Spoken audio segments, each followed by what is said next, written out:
of the city, just to know how many people are living there now, so that the system can adjust production accordingly and work with other city systems. But that would be a simple census of going online, pressing a button, and okay, you counted me, and you go off and do your thing.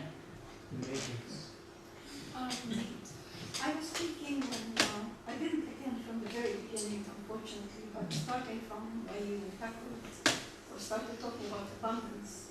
And as you finished up, and I was thinking about that this abundance would also mean that there will be a very great healthy population, Right. which will also be in abundance. You're thinking about population size? Yes. Okay. Yes.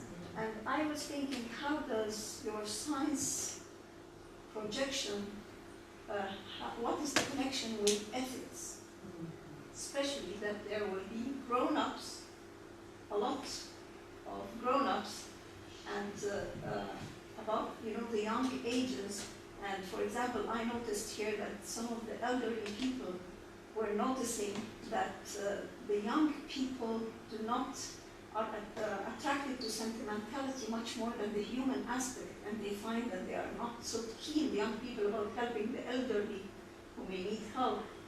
And can you just let me know what is the connection between ethics and morals and this science project? That's a touchy subject because that gets into faith and what people believe in and what's right and wrong and things of that nature. And for the record, I'm an atheist, so I really don't have a lot of faith-based. But you're a human as well. But I'm a human, and I believe that there is a way to treat people. There is a right and a wrong in the way you treat people. So I guess I would have to say, if you create a better environment where people are more happy and productive in what they feel is a positive move in their life, I would have to think that the social interactions would also be positive. So it would be a natural ethics. It would be an organic ethics of life is good. I don't have a reason to be mean or misbehave towards anybody because I don't gain anything from it. In today's world, you can gain stuff from being bad to other people. But in this particular system, there's no advantage to behaving that way. And it also is a reflection of education. How are people taught? Are they taught to possess things, possess people, and things of that nature? Or are they taught to be, relaxed, and not worry so much about the negativity and be more positive? It's a reflection of our culture, our propaganda, our media, how we educate and push society. In this system, it would be constantly reinforced to help, to be kind. That's part of the mantra. Empathy. Empathy for others, being able to feel other. And homo empathicus, yes, I like that. Not homo sapiens, who sat with the energy. Yeah. And so that would be, but that's a very fluid question that you ask, because I can't predict what people in the future are going to behave like. We can see the indicators of how people might behave, but I cannot predict the future. The only thing I can say is we have the capability to make a better world. It's up to us, after the systems are in place, to work together with each other to make sure that we maintain a positive social environment for ourselves. On the transport section, I didn't see you mention teletransportation. Are you a believer in that? Because they already teletransported atoms. No, Light. I didn't have Protons, teleportation. you didn't. No. Oh, You do I didn't. believe in that? Yeah. Oh, you mean like Star Trek, beam me up to Star Trek, kind of stuff? time Okay. teleportation. To a point, but the phasing of the physics, I'm not going to get into all of that. Right now, no, but I'll never say never. That's an oxymoron, but I'll never say never. All right.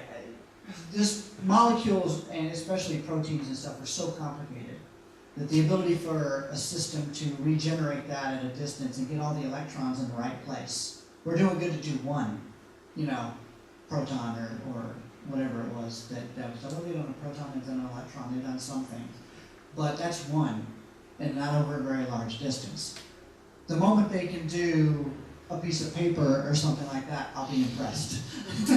So Do I think it's possible? Sure, why not? Do I know how long? 100 years, 200 years, 1,000 years? I have no idea. But, you know, I don't put anything past us. I think, you know, we've already proven that it's possible, at least on the nano level, on the atomic level. So if we can expand that technology, sure, maybe we can do that. I love the whole idea and everything. I really believe in bursting the bubble and finding new ways of doing things. But we've spoken about obesity, we've spoken about cancer, we've spoken about population, and we've spoken about needing a medical care as opposed to what I would think is more necessary to find a health care. But anyway, what I was wondering is whether in all this, these substances that will be creating where we would live, when I think of space, I think of plastic and synthetic and all the rest of it. And I know NASA's done a whole lot of work about clean air and all those kind of things, which are really, really interesting. But what would be the kind of basis on which this is all built? Because if it is built on chemicals and synthetics, we may have a natural population control. We may get rid of the diabetes. I mean, you know, we might people with diabetes, or obesity, because we're creating a world where the human element of survival does not coexist with the synthetic elements. Now I'm being really extreme on things, but it is. It's hard to address the extremes because I don't know.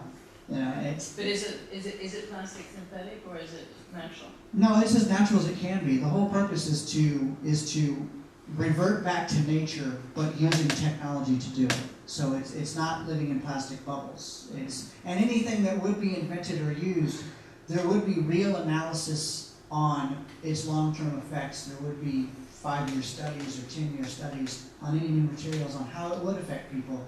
Would it be a carcinogen? Would that be bad? And there would be ways to analyze that. Next question. Is NASA doing that now? Not my department, but I know they do a lot of materials research. Whether or not they do the research to the human element, like how is that going to affect people, I do not know. Because if you could find that out, then Okay. I'll have to see if I can find anybody I can talk to about that. That's like the Glenn Research Center, I think, would do stuff like that. So.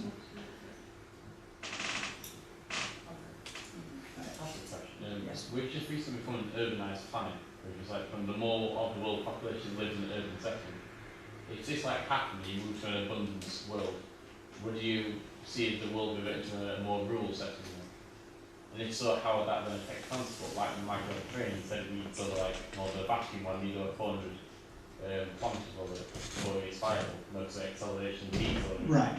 So for a more rural world, we need more decentralized transport systems in a way. Well, yeah, that's why you would have the other maglev train, the other version of it. So, like, one would be long distance between major cities across the planet. But what I'm saying though, would there be any need then for major cities? Because the role of the major cities is for people to go to work. Oh, if yes. If they need to work, we don't need major cities. So how would it be like hundreds millions of villages everywhere?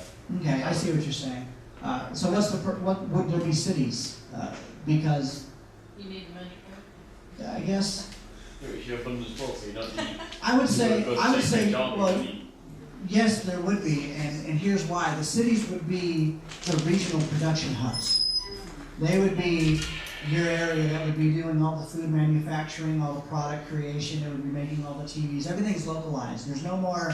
This is produced in Japan and it's shipped around the world. Every city produces. Every city has the blueprints and has the facilities to build its own needs of that technology of whatever that is. So it's all regional. So your cities are your hubs. Now, you're under no obligation to live in the city.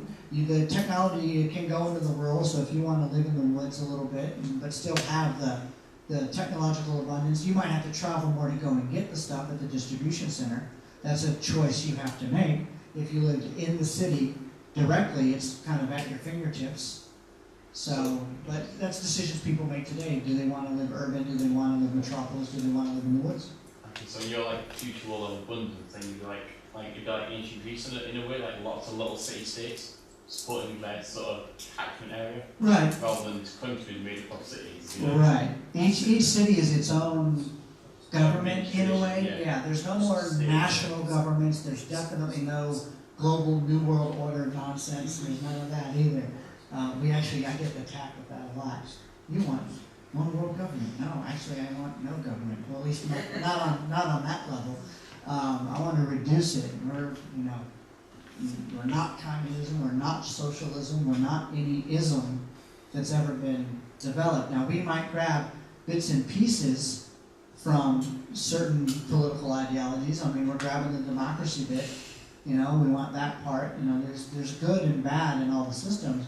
But you also got to look at when old systems were developed. There wasn't the capability to do what we can do today. So they could only do it for their state or for their nation. They really couldn't do it for the world.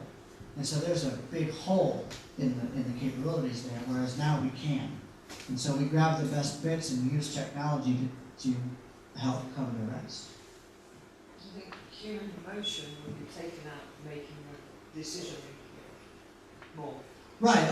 If you've got technology helping produce and create, you're no longer dependent upon politicians or other people with emotional bias, making this decision for you. That they might not even make a decision that you like.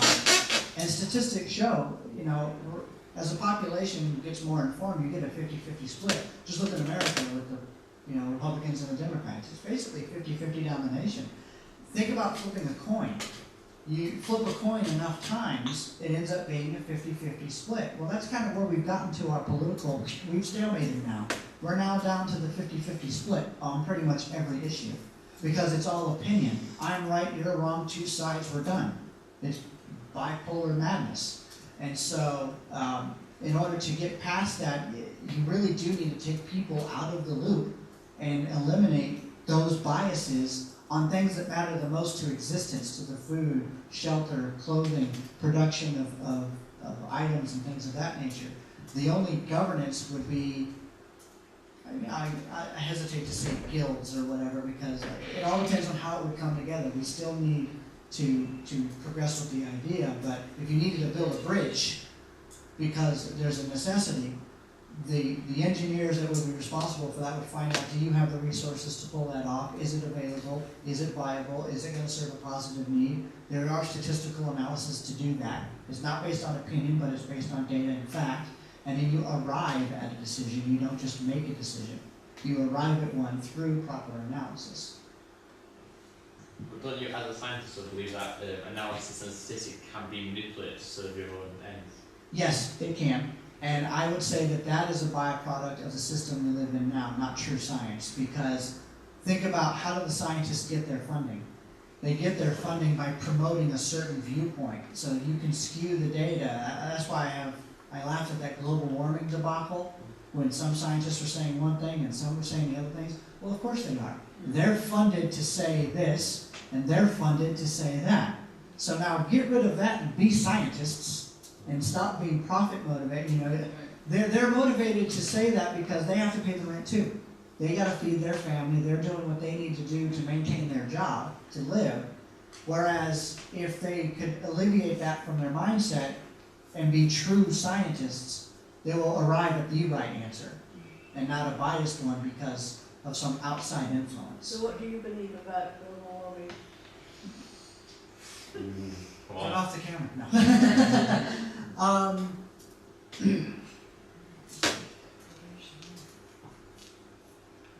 I don't necessarily believe that we have had such a large impact as we have been meant to believe.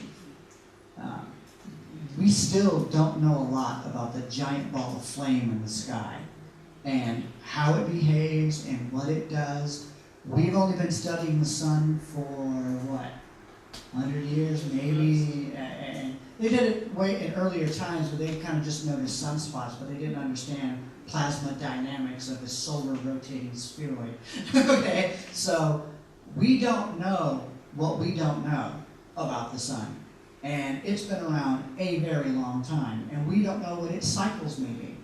We don't know if it has billion-year cycles, because we're not around long enough. Our snapshot is so small. So how do we know that we're having such a major impact? Now, do I believe we are having an impact? Yes, you can see it, and that makes sense. But are we having this catastrophic